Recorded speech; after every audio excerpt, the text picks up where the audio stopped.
I think it's always going to be an uncomfortable subject for me. Uncomfortable. More uncomfortable. More comfortable now, talking about it. I mean, undoubtedly, there are certain points that induce deep discomfort, but at the end, I feel a certain obligation to feel comfortable directly addressing and acknowledging the subject matter in everyday life.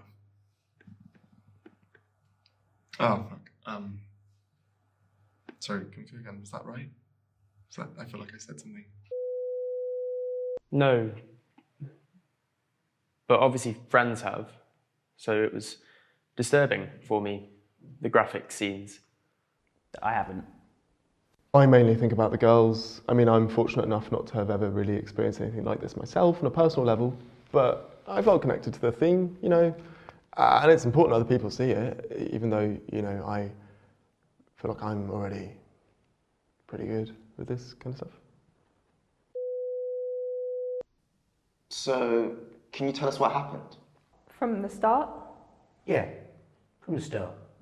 Did you know both your parents? Yeah, but my mum died when I was really young, so I don't really remember her.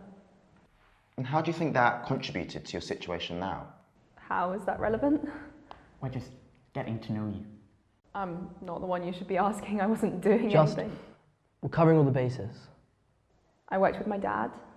Yeah, and was there any sort of maternal figure around? Anyone you learned, you know, girl things from? Girl things. Yeah, you know, like a strong female sense of authority. I just don't understand what she would have said. Worldly wisdom. Someone who taught you how to be a woman. I just don't understand what she would have said to avoid this situation. Avoid the situation? I couldn't avoid this situation. I wasn't doing anything. Mm-hmm.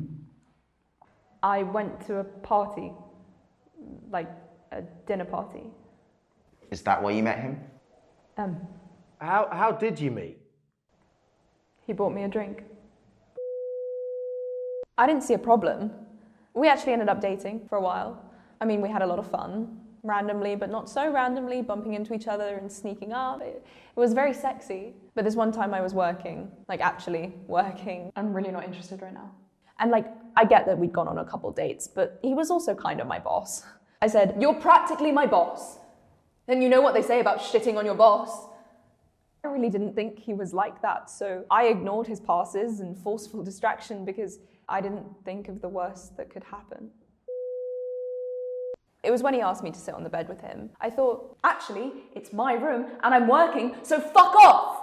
It was a harmless refusal, but he really hit the roof. Came over, picked me up. I hadn't realised how strong he was before, but I guess men are stronger.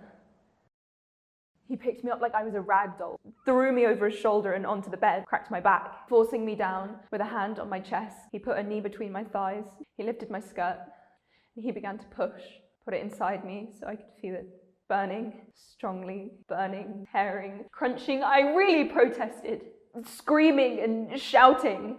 I scratched his face and pulled his hair. I grabbed the palette knife from the drawer and threatened him. "I'll kill you." He taunted me by lifting his shirt. I stabbed, he dodged, but I managed to draw blood. That's what you're meant to do when they jump out of the trees and ambush you at night to get their DNA. I'm certain someone would have been able to hear us next door. You'll never have any credible evidence. Your fingerprints are all over me. Your DNA. Everyone knows us and knows what you look like if you tried to say it wasn't you. Even the guy who owns the pizza joint 2 street down knows our names, and we go to the same coffee shop every morning, and I could go downstairs right now and tell the waitress what happened. Exactly. They all know we've been dating, probably assume we've been sleeping together too.